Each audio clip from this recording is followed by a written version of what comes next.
ये मौत कितनी अच्छी है, ये अकाल मरण का कितना अच्छी व्यवस्था है। भली अकाल मरण है लेकिन धर्म है। कभी भी मर सकते हैं इसलिए धर्म है। कभी भी कोई व्यक्ति अमीर गरीब हो सकता है इसलिए धर्म है। कभी भी व्यक्ति सुखी दुखी हो सकता है, धर्म है। कभी भी आंख में आंसू आ सकता है, ये धर्म है। देवताओं की जिंदगी में कभी आंख में आंसू नहीं आता, इसलिए वहां धर्म नहीं है। नारकी सदा रोते ही रहते हैं, सो वहां धर्म नहीं है। सबसे बढ़िया मजेदार वो स्थान है जहां जिंदगी का आनंद, मनमानी जिंदगी जीने का, एक दिन जिएंगे लेकिन हम अपने तरीके से जिएंगे। हम जैसा चाहें वैसा जी सकते हैं।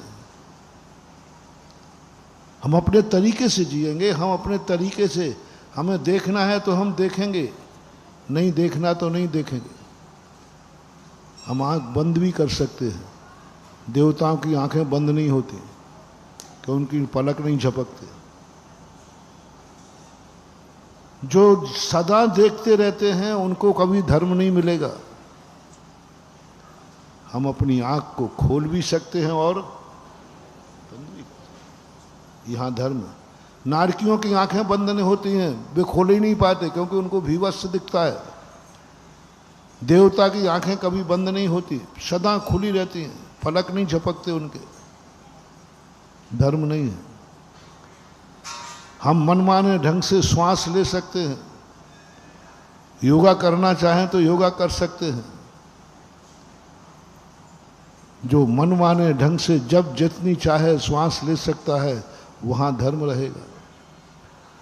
हम अपने कानों से कुछ भी सुन सकते हैं, वहां व्यवस्था नहीं है। मूल शरीर जितना सुनना है उतना ही सुनेगा। हम चाहें तो जितना कुछ कहीं भी चल सकते हैं, जहां चाहे वहां जा सकते हैं। लेकिन देवता का मूल शरीर विमान से बाहर नहीं जा सकता, उनको विक्रिया करना पड़ेगा। विमान के बाहर वो कहीं एक कदम भी नहीं रख सकते पूरी जिंदगी भर। नारकी अपने बिल से बाहर नहीं जा सकता, इसलिए वहां धर्म नहीं रहेगा।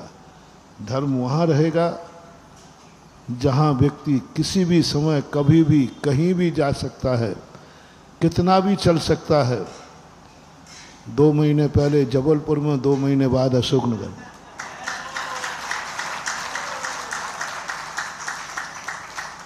मेरी इच्छा थी चल गए, और नहीं चलना चाहते तो नहीं चलना। आज बिहार नहीं करना तो करना है तो कितने ही रोको। बहुत बड़ी बात है, वहां धर्म रहता है। क्योंकि यहां शुभ अशुभ बेलाएं बनती हैं। ये परिवर्तन जो है शुभ अशुभ बेला बनाता है। ये रात मेरा चिंतन है। दुख यदि नहीं होगा तो सुख का आनंद खत्म हो जाएगा। रात यदि नहीं होगी तो प्रातःकाल जैसा मांगलिक समय हमें नहीं मिलेगा। ये प्रातःकाल जो हो रहा है, ये रात की देन है। अपन रात को अंधेरा मान रहे हैं, लेकिन चिंतन करो तो ये रात्रि प्रातःकाल लाने की प्रोसेस है, प्रक्रिया है।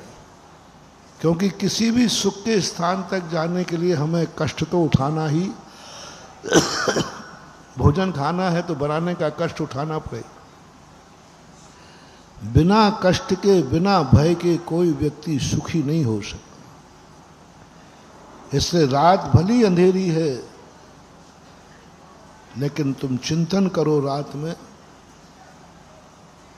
रात में साधु क्या चिंतन करता है? रात अंधेरी, रात को बुरा नहीं मानता, उसके ज्ञान में आता है यही अंधेरी रात तो प्रातःकाल का सगुन और मंगल बेला लाएगी। रात का अंतराल नहीं पड़ेगा तो मंगल बेला नहीं आएगी। दुख के दिनों में साधु क्या चिंतन करता है? यदि दुख नहीं होगा तो सुख की कोई कल्पना नहीं, वो सुख बेकार है। दुख जो है सुख की तैयारी है। किसी ने गाली दी है, ये मत समझना कि इसने गाली दी है। उस गाली को क्षमता भाव से सुनो, दूसरे क्षण ज्ञानी लोग तुम्हारी प्रशंसा करेंगे। कितने सहिष्णु है, गाली सुन मन। अब ये जो प्रशंसा कराई कि ओहो कितने क्षमता परिणाम है, कोई क्लेश नहीं है, ये प्रशंसा तुम्हारी किसने कराई? गाली ने। यदि गाली नहीं होती तो तुम्हारी ये प्रशंसा होने वाली नहीं थी कि आप में कितना क्षमता भाव है। क्यों तुम सोचते हो इसने गाली दी है? तुम सोचो इसने गाली नहीं दी है, मेरी प्रशंसा की बोनी कर दी है। अभी देखना, गाली एक दे रहा है, गाली अज्ञानी दे रहा है और प्रशंसा ज्ञानी करेंगे। निंदा कौन कर रहा है? अज्ञानी।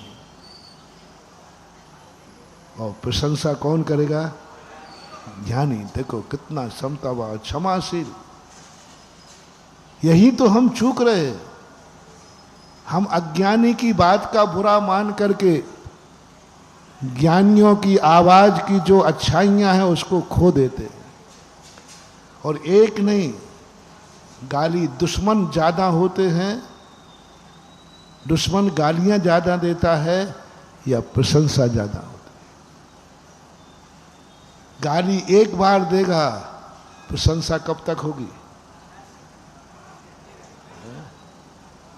पारसनाथ ने एक बार उपसर्ग सहन किया, आज तक वे उपसर्ग विजेता कहला रहे हैं। जय जिनेंद्र। अगर आपको मेरी वीडियो अच्छी लगती है तो प्लीज़ मेरे चैनल को लाइक करें, शेयर करें और सब्सक्राइब करें। Thank you.